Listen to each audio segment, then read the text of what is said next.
will just be a quick ownership update on my 2023 Tesla Model Y rear-wheel drive with the LFP battery pack. So I received this about 3 months ago. I put around 8,000 kilometers or 5,000 miles on the car. Through that time I've done some highway trips, mostly a lot of in-town stuff as well, but I would say the split is 80% highway, 20% in-town, and I've been really happy with the vehicle so far. This is a China build import into Canada, and the build quality has been noticeably better than my previous Teslas, which were both Fremont builds, both Model 3s. I note that this does not have any wind noise through the frameless windows, which is fantastic because both of my other ones did, and no fault of my usership of them. It was just from the factory. If you got a cross breeze going, you could hear wind whistling through the side windows just due to the frameless door. So that's one major thing that I really liked about this. The other obviously is the Model Y. Excellent utility when you fold down the back seats. I think everybody's aware of that. A couple of specials for what we will call like the rear-wheel drive variant is Model Y rear-wheel drive variant. You get the premium sound system, you get ambient lighting in the footwells, and basically every option you get on the all-wheel drive except for fog lights. This is different than the rear-wheel drive Model 3, where you get a downgraded stereo system, you don't get the ambient lighting, and depending on the year and model, you don't get heated seats in the back, activated from factory at least. This one, that all comes in, which is really nice. In particular, the sound system is incredible in this car. I absolutely no complaints regarding the sound quality. It is basically perfect.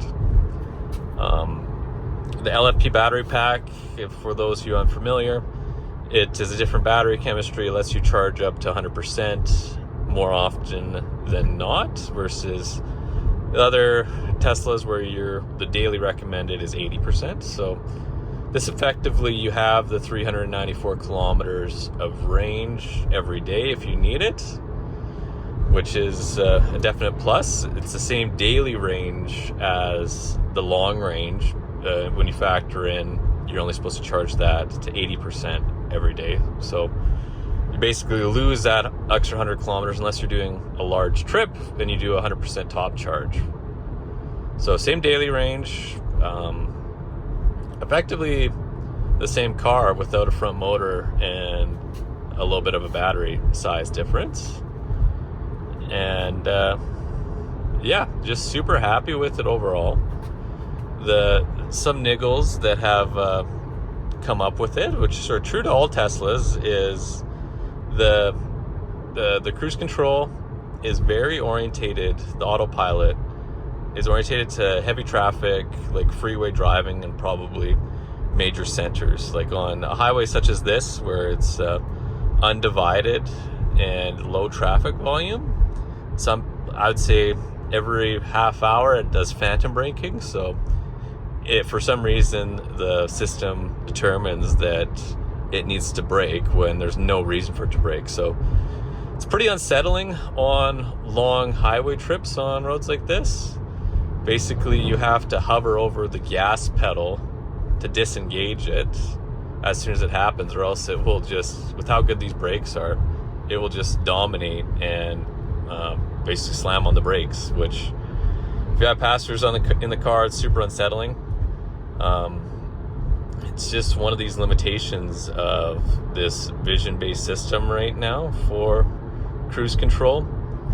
I received a 3-month trial of full self-driving with this car, and again, that is, in my opinion, the only real good use case for that is perfect weather on a freeway in high traffic scenarios. It seems to handle that quite well. It'll basically keep you it'll almost drive for you with like limited engagement. But on roads like this, where there's not as much traffic, or in city streets, it's just not trustworthy. Like it honestly, I would not spend any money on it or use it if like that's your main application use case, because it just really does more harm than good. It makes mistakes at the worst times. It's really jerky.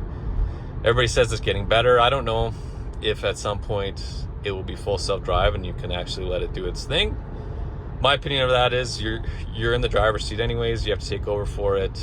Don't spend your money on it. Just pay attention while you're driving. The only exclusion of that is if like, yeah, you have a daily commute and the super high traffic volumes and you're just gridlocking. Yeah, I could see it, but at the current price, I still don't think it makes sense. There's no many things other unique to this car versus other Teslas.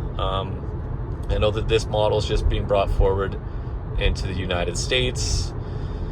I would expect like the range is the same range listing as other Teslas. If you do 60 miles an hour, 100 kilometers an hour on the highway, you can get close to the listed range. So through mountain passes and that, I had to do, if I was doing around 100 kilometers, and I think on my best one, I got around 370 kilometers on the trip before I had to charge, and I only had maybe 3-4% left on the battery. So if the conditions are perfect and you're gentle with it, it can do its listed range on the highway, which is impressive. If you scoot along at 120 kilometers an hour, or roughly 70, you aren't going to get anywhere close to it. You're going to be in the high 200s for total range of kilometers. So let's say like 280 is probably where you'd be in the summer. In the winter, take off another 20 or 30%. I think that this car makes a lot of sense for a lot of people, though. If this is like your actual use cases, you aren't doing very many trips. Even if you are doing trips and there's a good supercharger network in your area and you don't have very inclement weather and you don't have much of a desire for all-wheel drive or need for it, this car makes a lot of sense. It still is basically exact same experience other than slower off-the-line acceleration to the other Tesla. And in Canada, this is $10,000 less. So it's substantial when you consider the possible savings of going towards this. The charging with it, fast charging at superchargers, this is the LFP battery pack, which the peak charge rate is 170 kilowatts, which is lower than the long range, which is peaks out around 250, 253 in real world. I would say that the charging curve on my in particular car it's the same as a Model 3 LFP, and it's a little bit slow if especially once you get above like that 50% mark. I think if you're in a long range, you could road trip a little bit faster. I don't know if it'd make a substantial difference, but it definitely would be faster when you get like that 250 kilowatts for 5-10 minutes or so if you bring that down and precondition properly in a long range. So this is still road trippable. Obviously, I live in like Alberta, Canada, and we only have limited superchargers. So the way they're laid out, I almost have to charge up to like 90-95% in between chargers depending where I'm going. So the charging takes quite a while, and versus if I had a long range, I'd be going like 0 to 80%, or say 5 to 80%, and that would be a lot faster because that's just a much faster part of the charging curve. So depending on like the implementations of superchargers on your area, I'd consider that. It seems like if you're on the West Coast, or most of the populous areas of the US seem to have much greater access to superchargers. So that's something to consider. The other thing that's geography specific to me in this Tesla is they recently increased the supercharging rates significantly in my province. They are 60 cents per kilowatt hour, which is, 60 cents per kilowatt, sorry. The problem I have with that is you're almost approaching like a CRV gas cost if you work out the numbers in Canada. So there's no longer a savings if you're doing a lot of longer trips, just with the electricity being that much money. When you think about it, if you work it out, this has like a 60 kilowatt hour pack nominal. So say $30 to like completely top charge that, you're only getting 330 kilometers. When gas is $1.50 a liter, which is the market price in my area, it's actually not a savings whatsoever to go with this. So I struggle with that aspect, but I think again that's a region specific thing where the promise on the superchargers was that it was going to be cheaper than gas equivalent, and you do make a lot of savings charging at home depending on like your utilities costs. Obviously, I think that yeah, like it really, again, you think of your use case. If you're charging at home and you're doing a lot of in-town commuting, if your commute is under like 250 kilometers, you could really calculate what your savings would be on your home utility rate. Where this is my only vehicle and we were doing a lot of road trips with it, so the actual drive cost wasn't substantially cheaper than gas. And it gets even worse in the winter for me, because if you cut down the efficiency of the car to like 30-40%, we're going to be dealing with actually paying even more on road trips than an equivalent gas. The asterisk to this is like a province specific thing. As I said, if I was in BC, which is one province over, or equivalent to one state over, the supercharger costs can be as low as 20 cents. So it's a region specific issue for me. And then additionally in BC, the gas cost is higher. So again, your mileage will vary depending on your area, but it's something to consider, because the promise for me actually didn't hold true with that. But I don't know, the state of Tesla right now is that there's substantial deals on these available both in the US and Canada, whether it be an inventory deal or they've just lowered the prices with increased tax credits. In my case, I bought this from Tesla directly. It was a demo car with 800 kilometers on it, and I got around a $7,000 discount in total with a referral code being, so $6,000 normal discount and then like another roughly $1,000 off with a referral code on it. So the price point is, it's equivalent to gas cars on purchase price depending on what your baseline is. If you compare this in Canada to a CRV hybrid, which was what I was cross shopping, actually really similar purchase price with these discounts and our federal rebates. So it's something, they're definitely getting competitive. I guess the X factor for that in particular use cases, this is rear wheel drive. If you go up to the all wheel drive, which the CRV is, it would be, there's a $10,000 gap still. But this whole rear wheel drive thing, I don't think is as big of an issue as everybody makes it out to be.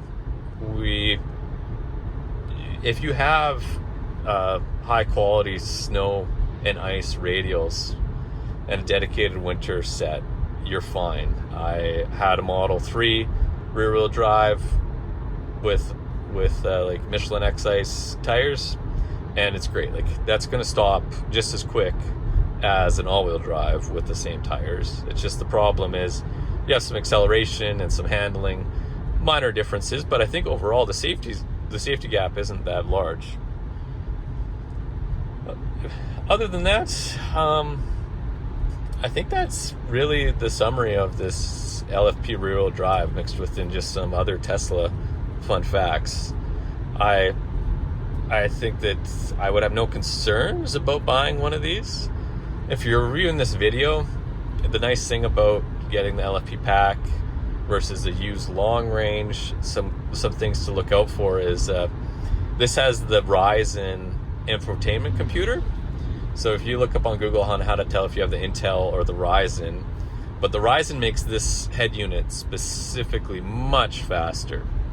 So that's something just in Teslas in general. It's like they made that switch in mid-model 2022 to this like new processing unit, and it's crazy how much faster this infotainment is versus my old Tesla that had the Intel set. So that's something. This is nice and fast.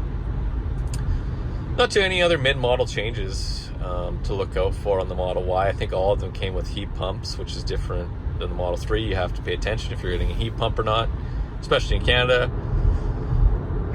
The warranty on the rear-wheel drive is something. Both the Model 3 rear-wheel drive and the Model Y rear-wheel drive have less warranty distance, same time. So I think they're accounting for you doing less trips. I don't know what the justification is there, but yeah, the battery and drive unit warranty is less on the rear-wheel drive by some kilometers. I think 20,000 kilometers, maybe 30,000. But overall, one of the best cars I've ever owned. I think if I lived in a different province, I would keep it forever. It's just my particular use case, doing a lot of highway driving. I'm going to go back to gas for a bit until the electricity rates in my province kind of calm down a bit, and there'll be more of a little bit of a savings. Right now, that's just my use case. The market's still really good for these. I can sell this for still pretty high. So I'm currently going to step out of this one, but it's a great vehicle. I would say don't discount the rear-wheel drive. It offers substantial savings. You get almost exactly the same driving experience, and it's a great vehicle.